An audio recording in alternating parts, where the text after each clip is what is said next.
Hi everyone, welcome back to my channel. In today's video, I'm going to show you how to make a private story on Instagram.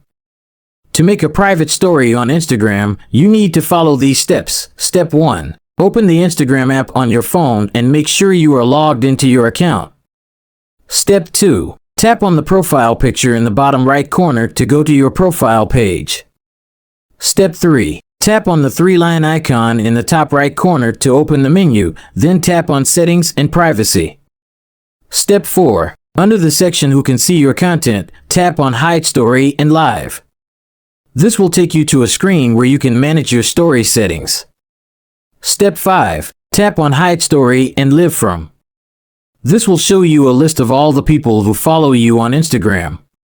Step 6. Select the people you'd like to hide your story from by tapping on the circle next to their name.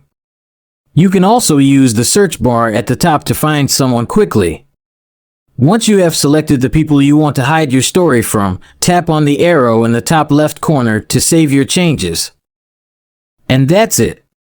You have successfully made a private story on Instagram. I hope you found this video helpful and informative. Thank you for watching, and I'll see you at the next one. Bye.